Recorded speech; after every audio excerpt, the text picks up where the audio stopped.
उनके गुरु की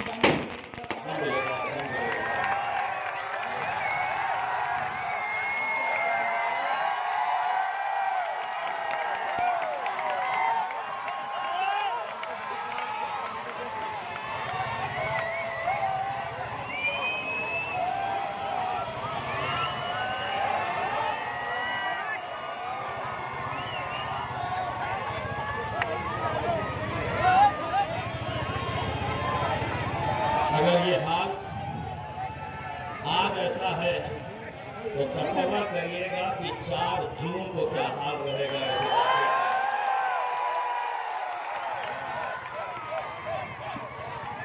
और यही आपका जोश, यही आपका जज्बा, यही दीवानगी देखकर आप सब बैठ जाए, अपने अपने कुर्सियों पर बैठ जाए।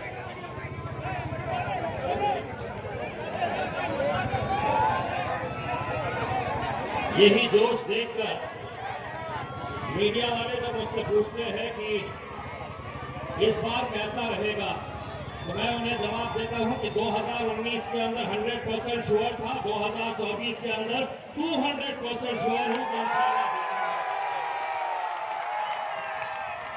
मुझसे सवाल करते हैं कैसा कह रहे हैं, मैं कहता हूं कि मेरा हिसाब जो है वो जमीन पे नहीं होता है, मेरा रब मेरा हिसाब करता है। 2014 में किया, 19 में किया और इंशाअल्लाह 24 में भी करेगा। मेरे भाइयों,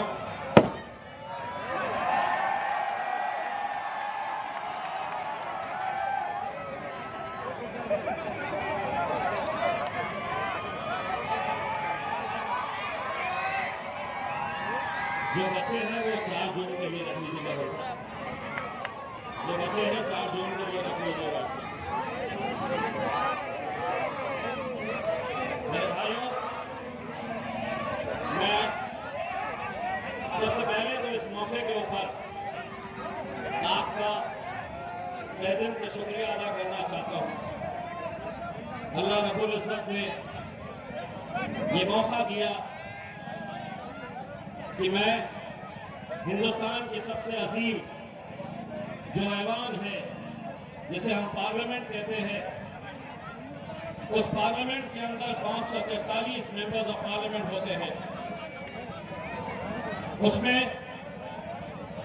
अगर कोई करोड़पति आदमी, चाहे वो अंबानी हो, अडानी हो, टाटा हो, बिरला हो, अगर वो कहे कि मैं हुकूमत को 100 करोड़, 200 करोड़, 500 करोड़, 1000 करोड़ दूंगा और मैं लोकसभा के अंदर आकर बैठना चाहूंगा, तो नहीं मुमकिन है।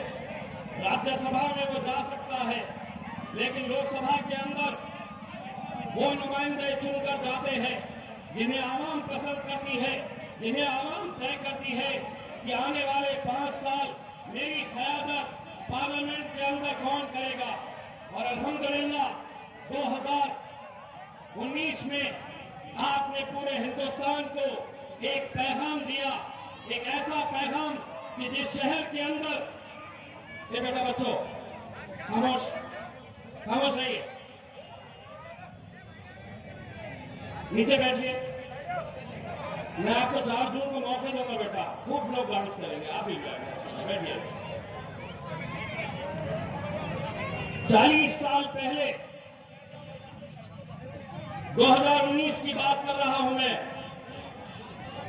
40 साल पहले इस शहर में आखिरी मुस्लिम मेंबर ऑफ पार्लियामेंट चुनकर गए थे काजी सलीम साहब। ये जितने नौजवान हैं, अपनी हयाती में इन्होंने देखे तक नहीं कि हमारा नुमाइंदा कैसा होता है, लेकिन अल्हम्दुलिल्लाह 40 साल के बाद आप लोगों के इत्तेहाद ने एक पैगाम दिया मुल्क भर में कि अगर हम मुत्तहिद हुए, अगर हम एक ताकत बनकर खड़े रहे, अगर हम इत्तेहाद का सबूत दें, तो हम क्या नहीं कर सकते। एकलौता एक मेंबर ऑफ पार्लियामेंट पूरे महाराष्ट्र से किसी पार्टी ने कोई टिकट ही नहीं दिया। मुस्लिम मेंबर ऑफ पार्लियामेंट पूरे महाराष्ट्र से सिर्फ एक, और वो भी आपका बेटा, आपका भाई, आपका दोस्त इम्तियाज जलील। और सिर्फ महाराष्ट्र ही नहीं, मेरे नौजवानों साथियों, ये हमारे लिए शर्म की बात है, ये हमारे लिए शर्म की बात है, हमारी सियासत करने वाले लोगों के लिए शर्म की बात है कि सिर्फ महाराष्ट्र में एक, हमारे पड़ोसी ऐसे 7 ऐसे स्टेट्स हैं कि जहां पे एक भी आपका नुमाइंदा लोकसभा के अंदर आपकी नुमाइंदगी करने के लिए नहीं है। कर्नाटका में 0 है, राजस्थान में 0 है, मध्य प्रदेश में 0 है, झारखंड में 0 है, उत्तराखंड में 0 है, दिल्ली में 0 है। और हम कह रहे हैं ये हम गैरों के लिए जब हम इस तरह की महफिलें सजाएंगे और ये कहेंगे कि स्टेज के ऊपर वो बैठेगा और मैं जमीन पे बैठूंगा, मैं तुम्हारे सामने कुर्सी के ऊपर बैठूंगा, वो स्टेज के ऊपर बैठेगा। 75 साल हमने यही करते आए हैं, यही किया है हमने। ये स्टेज के ऊपर कभी शरद पवार साहब, कभी अशोक चौहान, अब तो उद्धव ठाकरे भी, अजीत पवार, सभी यहां बैठेंगे। हम सामने कुर्सियां बिछाने का काम, शतरंजियां उठाने का काम हमने सियासत के अंदर करते आए हैं। अब हमने उन्हें एक पैगाम दिया है और मैंने तो बड़े खुले अल्फाजों में उनको बता दिया हूं कि अब अगर तुम स्टेज के ऊपर बैठेगे तो इम्तियाज जलील नीचे नहीं बैठेगा, तुम्हारे बाजू बैठेगा।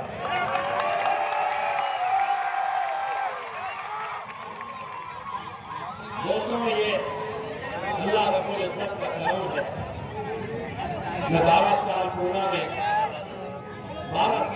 में टेलीविजन चैनल के लिए न्यूज रिपोर्टर की हैसियत से काम करता था। मुझे आज भी वो दिन याद है कि जब मुझे शरद पवार का इंटरव्यू लेना होता था, अजीत पवार का लेना होता था या अशोक चौहान का लेना होता था, तो वो लोग गेस्ट हाउस के अंदर बैठे, मैं बाहर माइक लेकर खड़ा, इंतजार कि नेताजी कब आएंगे, कब मैं उनका इंटरव्यू लूंगा। लेकिन अल्लाह ने, कहते हैं ना कि तुम अगर उससे मांगो तो वो क्या कुछ नहीं तुम्हें अता कर सकता है।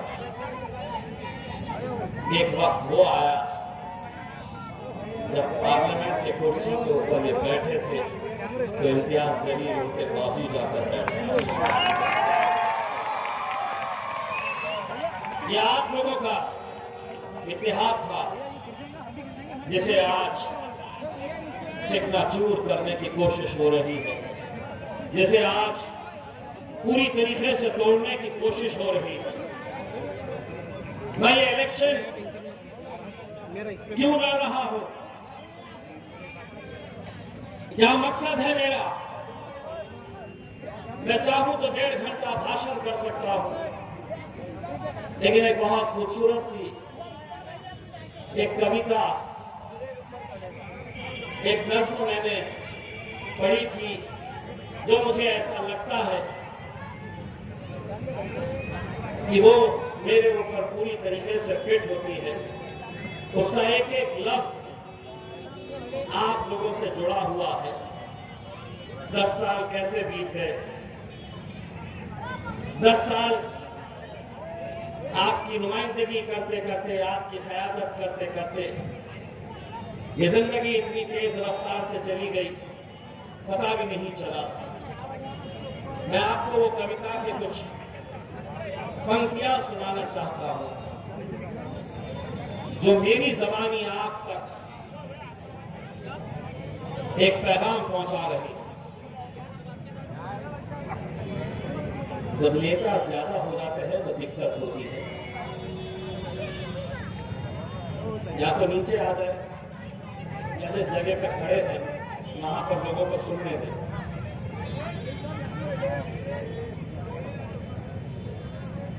आहिस्ता चल जिंदगी, कभी कहीं कर्ज चुकाना बाकी है, कुछ दर्द मिटाना बाकी है, कुछ फर्ज निभाना बाकी है। रफ्तार में तेरे चलने से कुछ रूठ गए, कुछ छूट गए। रूठों को मनाना बाकी है, रोतों को हंसाना बाकी है।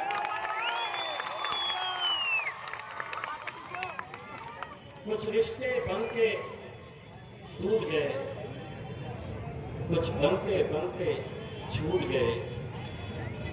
इन टूटे छूटे रिश्तों के जख्मों को मिटाना बाकी है।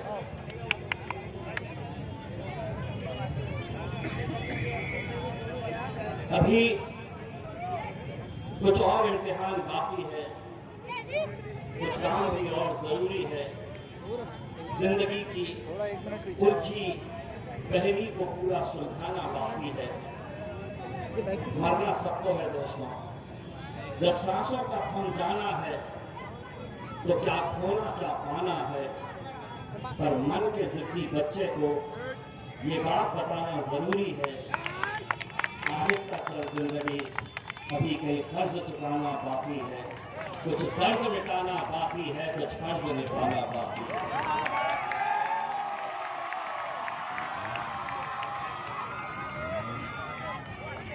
दोस्तों, 19 में जब मैं जीता था तो पूरे मुल्क में इसका जश्न मनाया गया था। मैं दिल्ली जाता, बिहार गया, उत्तर प्रदेश गया, वहां की आवाम मुझसे मिलने आती, देखने आती और यही कहते कि इम्तियाज भाई, हमारी कॉन्स्टिट्यूएंसी से, हमारे शहर से कौन जीत रहा है, हमें कोई लेना देना नहीं था। हम बस एक दूसरे को फोन करके यही पूछते थे कि वो औरंगाबाद वाले का क्या हो रहा है।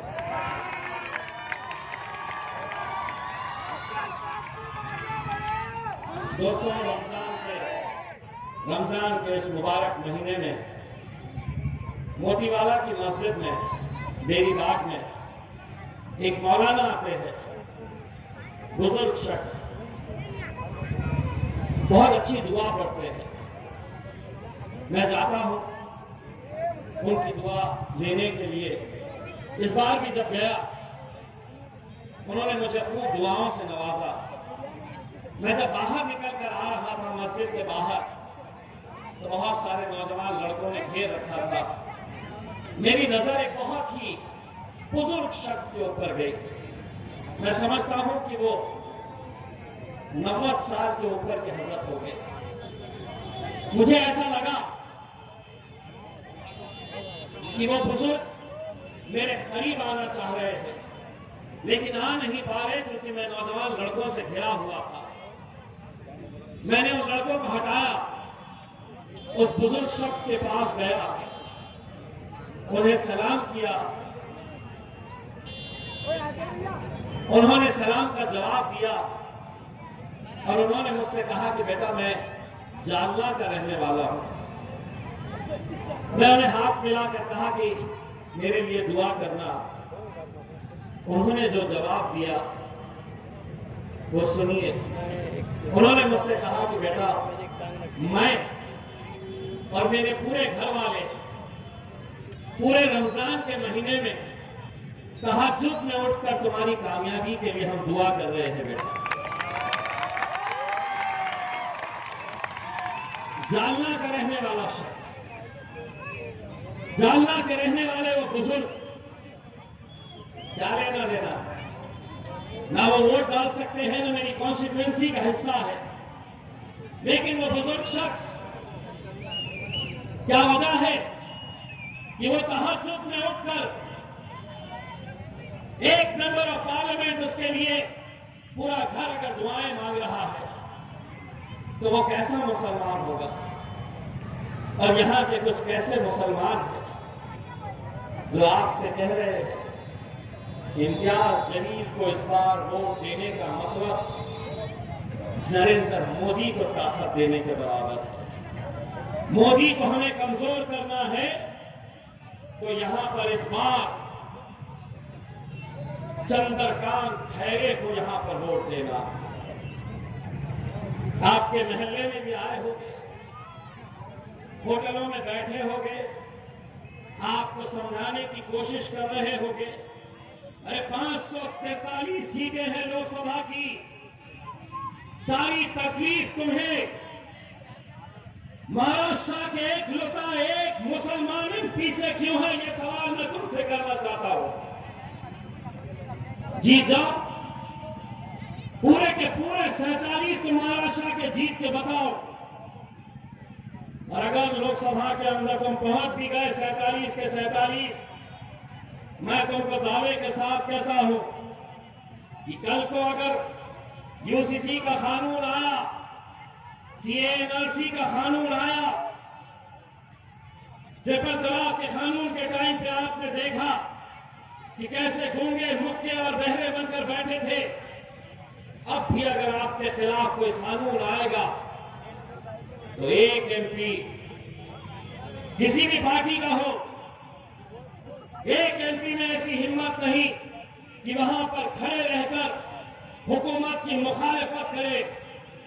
अगर वहां पर कोई चट्टान की तरह खड़े रहता है, कोई मोदी की आंखों में आंखें डालकर सवाल करता है, तो वो मेरा शायद बैरिस्टर असदुद्दीन अवैसी है और मेरा जलील है।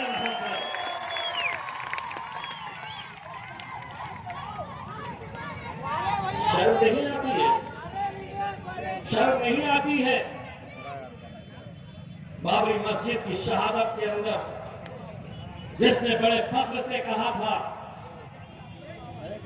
कि हां हमने मेरी मस्जिद गिराई है, बयान है उसका, और यहां के मुसलमान उसे कंधे पर बिठाकर मतदान उसे करो। क्यों? तुम हिरवा साहब नहीं है क्या? हिरवा साहब किसे कहा गया था? तुम्हें एक ये है, दूसरे साहब बहुत पैसा आया है मार्केट में, गरीब बस्तियों में हमारे कुछ लोगों को पकड़ा गया है कि ये लो पैसा, जाओ गरीब बस्तियों में गरीबों के वोटर आईडी कार्ड लो, उनके उंगली के ऊपर वोटिंग का निशान लगाओ।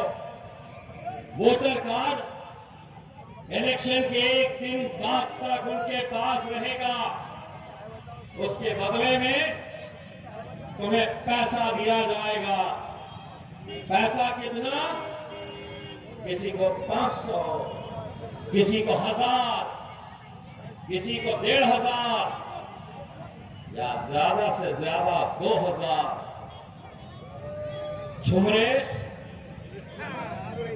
एक बात सुन ले, इतने पैसों में कुत्ते की भी कोई अच्छी ब्रीड तो मार्केट से खरीद नहीं सकता, ये शेर के बच्चों को तो इतने पैसों से खरीदने का नहीं।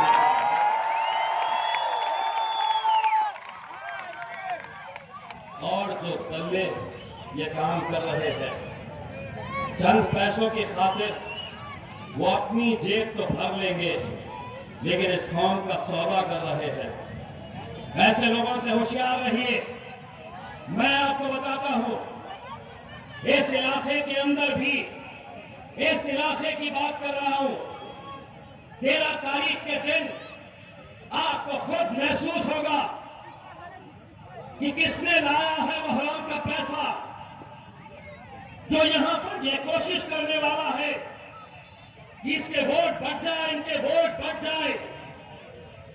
या ऐसी कोशिश कि यहां का माहौल गड़बड़ा जाए ताकि हमारी माएं और बहनें वोट डालने के लिए बाहर ना निकले, वोटिंग परसेंटेज कम कराया जाए।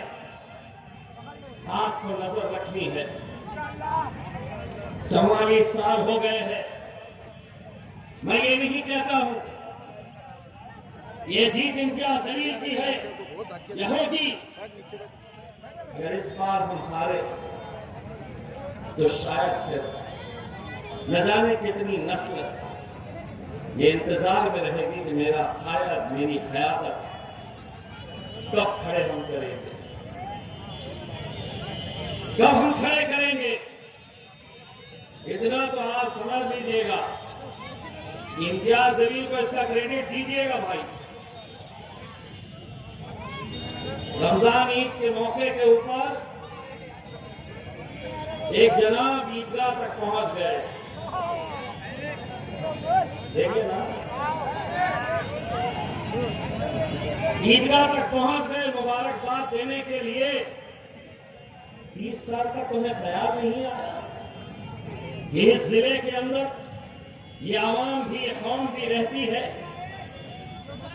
उन्हें साल में एक मरतबा कम से कम रमजान ईद मुबारक बोल दो।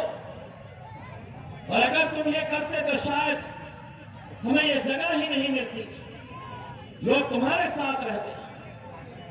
लेकिन 30 साल लग गए तुम्हें सिर्फ ईद मुबारक कहने में। जब नमाज खत्म हुई, जो ईदगाह आते होंगे छावनी में, मेरे बाजू एक पुलिस ऑफिसर थे, उन्होंने मुझे बताया कि साहब देखेगा स्टेज पे और कौन है। तो मैं नजर डाला तो सैरू जी खड़े थे, उनके पीछे उनके 2-3 पंटाना खड़े थे, बार बार बोल रहे थे साहब पब्लिक एंट्री ना तुमको सलाम करना। अब 30 साल के बाद आया तो उसको समझ में नहीं आ रहा था कहाँ शुरू करना कहाँ खत्म करना। सलाम अलैकुम, सलाम अलैकुम, सलाम सलाम सलाम सलाम सलाम। और अब बात वहीं पे खत्म नहीं हुई। मैंने उनका मोबाइल पे बयान देखा, तो मेरे बाप रे ये तो मौलाना के जैसा बोल रहा है। क्या बयान है? मुसलमानों 5 वक्त की नमाज पढ़ो, नमाज पढ़ना चाहिए। और यहीं पे नहीं रुके साहब, फिर नमाज पढ़ के जो बाहर निकलते हैं लोग खड़े रहते हैं, तो हमने क्या करना, ऐसा फूकना। बहुत अच्छे। अब इतना ही अगर हो गया है तो ला इलाहा इल्लल्लाह मुहम्मदुर रसूलुल्लाह। और बाकी का जो करना है तो फिर आपको मालूम है हमारा होने के लिए क्या क्या करना पड़ता है। 4 जून के बाद तो बेटा हम अपनी कैंची लेके घूमे हो रहे तो पूरे हो, आधे अधूरे न तो। ये इनका हाल। अब इन सबसे अलग एक प्राणी है,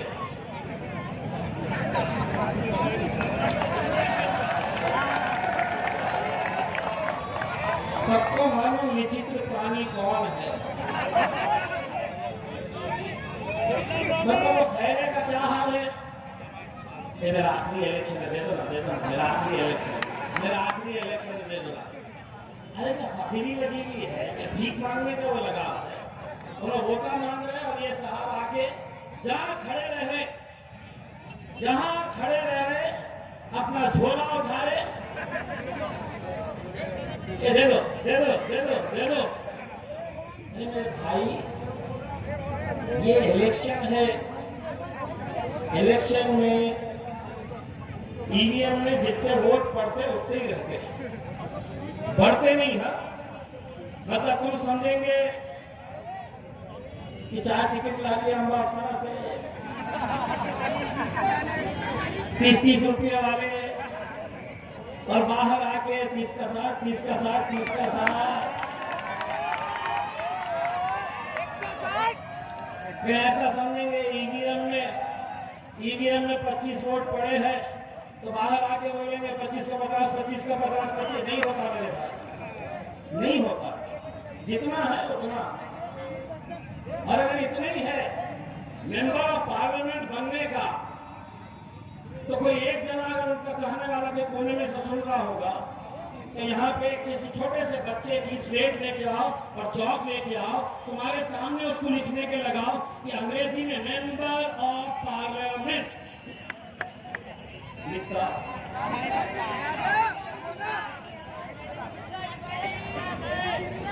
आप लोगों ने मजाक बना दिए हैं। अरे कानून बनाए जाते हैं, वहां पर कानून तय किए जाते हैं कि नौजवानों के ताल्लुक से क्या कानून बनाए जाएंगे। आज हमारे शरीयत के कानून भी अगर वहां पर बन रहे हैं तो वहां पर एक संजीद की नुमाइंदगी वहां पर चाहिए। कोई नचनियों का कोठा नहीं है वो कि तुम समझ रहे होगे कि इतने सारे वहां पर बैठते हैं, 2 पत्तों की गड्डियां लेकर जाएंगे और सामने खेलते बैठेंगे। ऐसा नहीं होता है। नहीं, मैं सोशल क्लब चलाता हूं। अच्छा, अल्लाह रसूल की बातें, जुआ, सारे 2 नंबर के धंधे, और बोल रहे हैं कि मेरा मुकाबला खैरे से नहीं, घुमरे से नहीं। मेरे राजा इलेक्शन लड़ रहे हैं, एक आध मरतबा अपने भाषण में घुमरे को भी टारगेट करो, खैरे को भी पकड़ो। जहां उठे सुटे 300-300, 500-500 रुपए वाले 2 यूट्यूब वाले को बुलाते ले रहे इंटरव्यू में। आज मैं इम्तियाज जलील को और देता हूं, सुबह दोपहर शाम बस इम्तियाज जलील, इम्तियाज जलील, इम्तियाज जलील। अब तो उनके भी घर वाला बोल रहा था, एक तो रात में नींद में से उठ गया, बोले इम्तियाज आया था।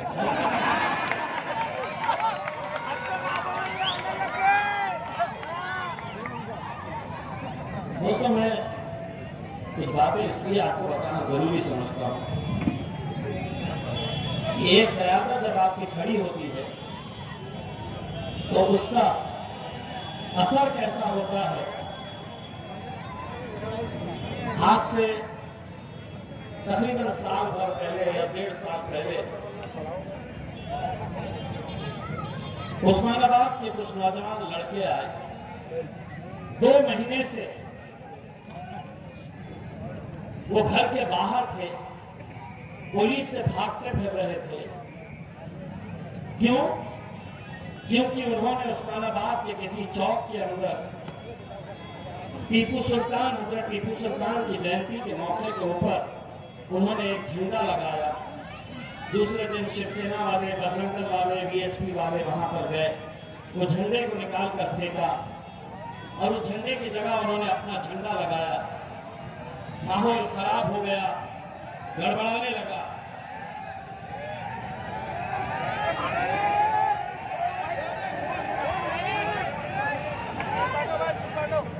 भाई साहब, मैं आपको गारंटी देने वाला हूं, 13 तारीख को बुझने वाली है मशाल पूरी तरीके से।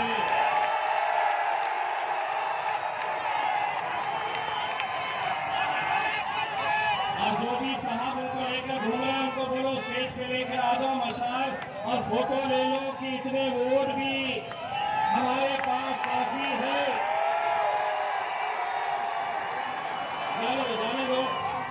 जाने दीजिए भाई साहब, बस वो मत दीजिएगा। सबको इख्तियार है इलेक्शन लड़ने का, किसी ने किसी को कोई रोकना नहीं चाहिए। किसी ने किसी को बैठ जाइए आप लोग, बैठ जाइए।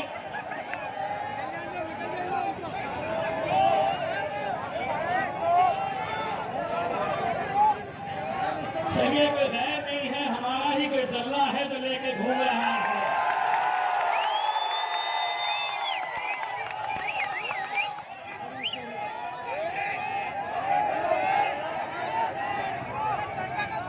ये प्रॉब्लम क्या है मालूम क्या? हम जरा से शरीफ क्या हो गए तो ये सारे समझते हैं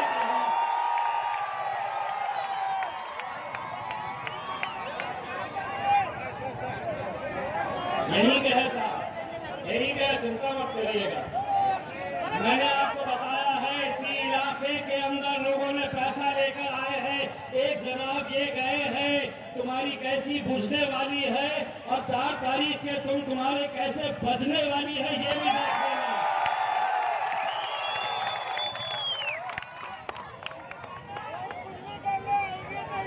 भाइयों देखिए, इलेक्शन लड़ने का इख्तियार सबको है, लेकिन सवाल ये पैदा होता है अगर इस माइकल लाल के अंदर इतनी हिम्मत है कि वो चंद्रकांत खैरे को कटकर गेट के अंदर लेकर आया, तो ये कौम का भड़वा है, दलाल है ये।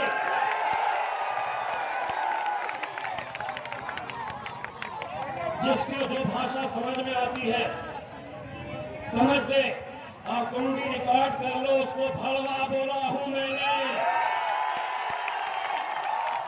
कौम की भड़वागिरी करने वाले कोई गैर गैर नहीं है। हमारे ही अपनों में से कुछ लोग हैं जिन्होंने 40 साल तक मुसलमानों की क़यादत को खत्म करने का काम किया है। कुत्ते के जैसे कुछ हड्डियां फेंक दो, दांते के ऊपर चले जाते हैं, काटने का काम करते हैं। अब तो आ गया 13 तारीख को तेरे बाप को भी यहां पर लाके बिठा देना और देखना कि डॉक्टर डेट किया रहा हूं उसका हाल क्या करती है।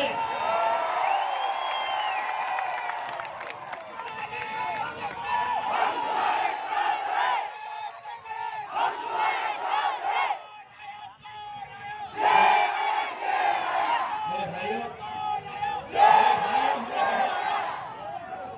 एक बात हम सबको ये समझना चाहिए, इम्तियाज जलील अगर आज नतीजे अगर हमारे हक में नहीं आते हैं, वैसा तो नीचे बैठ जाइए, नीचे बैठ के वोट भी नहीं चलेगा, तो ये किसकी हार, क्या वजह है कि आज हमारे अपने शहर में जिसने मुल्क में इतने बड़े इत्तेहाद का पैगाम दिया है, कौन वो लोग हैं, उन्हें पहचानने की जरूरत है, बहुत दूर जाने की जरूरत नहीं है। मैं पहले भी आपको कहा था, ऐसे ही कुछ लोग हैं। अगर पैसे से इतनी ही मोहब्बत है तो इम्तियाज जलील की भरी सड़क के ऊपर तेरी झोली में मैं पैसे डालने का काम करूंगा, लेकिन कौम का सौदा मत करो, कौम का सौदा। कोई नहीं आने वाला हमारा पुरसाने हाल लेने के लिए, मेरे भाइयों, कोई नहीं आने वाला। ये तो अल्लाह ने ये मौका दिया कि हम अपनी नुमाइंदगी वहां तक पहुंचा चुके हैं। बस आप लोगों से इतनी इल्तिजा करना चाहूंगा कि 13 तारीख के दिन आप सभी ने अपनी जिम्मेदारी समझिए, एक एक वोट की कीमत क्या होती है, ये बात को समझिए मेरे भाई। आज ये तमाम साजिशें जो चल रही है, जो षड्यंत्र, जो खेल खेले जा रहे हैं, ये आपके सर को झुकाने के लिए किए जा रहे हैं। आपको वो मंजर याद होगा 2019 का रमजान का वो मुबारक महीना, चिकन खाने के काउंटिंग सेंटर के ऊपर वहां पर वोटों की गिनती हो रही, सहरी करके नौजवान लड़के वहां पर दिन भर इस इंतजार में बैठे रहे कि 40 सालों के बाद हमें आज जश्न मनाने का मौका मिलेगा। और अचानक असर की नमाज के वक्त आपको ये खबर आती है कि इम्तियाज जलील 5000 वोट से पीछे हो गया है। आप वो कैफियत कैसी थी, सिर्फ आपकी नहीं, हिंदुस्तान के मुसलमानों के साथ उस वक्त जो उमरा पे गए हुए लोग थे, उन्होंने मुझसे बताया कि जब हम नमाज पढ़ रहे थे, अचानक ये खबर आई कि इम्तियाज जलील पीछे चल रहा है। मेरे भाइयों, उन्होंने कहा कि हमने वो मंजर देखे जब हिंदुस्तानी हमारे भाई, हमारी माएं और बहनें हरम शरीफ की तरफ दौड़ रही थी, कईयों ने मुझसे कहा था कि हमने हरम शरीफ के, हमने काबा का किला पकड़ पकड़ कर गिर गिरा के आपकी कामयाबी के लिए हमने दुआ किए थे।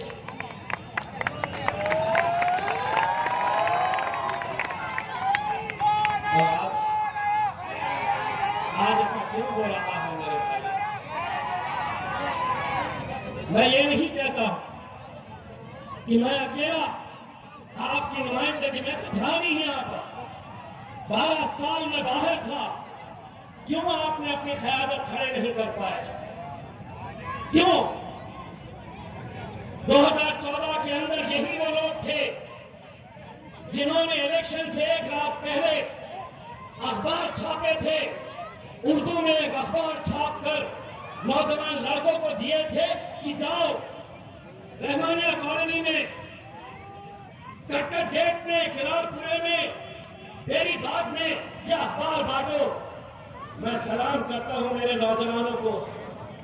वो बंडल लेके तो गए थे बांटने के लिए, किसी ने नाले में फेंका था तो किसी ने उस बंडल को आग लगाकर मुझे फोटो भेजी थी और मुझसे कहे थे कि इम्तियाज भाई हम आपके साथ धोखा नहीं करेंगे करके। वो जज्बा था। 2019 के अंदर यही चंडाल चौकड़ी घरों में, अस्पतालों में मीटिंग लगा रहे हैं, अभी भी चल रही होगी। ये फोटो जाएगी तो यकीनन रेट बढ़ने वाला है और पैसा छोड़ना पड़ेगा। यही लोग थे, नहीं आ सकती सीट, आने का सवाल ही नहीं पैदा होता है। कौन देता वोट, कैसे आते? मेंबर ऑफ पार्लियामेंट बनना इतना आसान है क्या? आपको हिसाब किताब बताते, वो हिसाब जमीन पर करते थे। अल्हम्दुलिल्लाह मेरा हिसाब मेरा रब करता है, मेरा अल्लाह करता है। 13 तारीख के दिन, 13 तारीख के दिन, एक दिन आपको मुझे देना है। नौजवानों, हिंदुस्तान की तारीख के अंदर मैं आपको ये गवाही देता हूं कि ऐसा जश्न पूरे हिंदुस्तान में नहीं मनाया गया होगा जो जश्न इंशाअल्लाह औरंगाबाद देखेगा, औरंगाबाद मनाएगा। बस जाते जाते अपनी निशानी पतन है, 7 नंबर का पतन है। सुबह नींद में फजर से उठने के बाद सबसे पहले अपनी माँ और बहनों का वोट डलवाइए और उसके बाद अपने घर वालों का, उसके बाद अपने घर वालों का। और इंशाअल्लाह मैं आपको यकीन दिलाता हूँ कि जो फख्र के साथ मैं मीडिया वालों को कहता हूँ मैं 200 तक के, आज देखने के बाद मैं कहूंगा कि मैं झूठ बोल रहा था कि 200 तक के मैं जीतने वाला हूँ। आज देखने के बाद मैं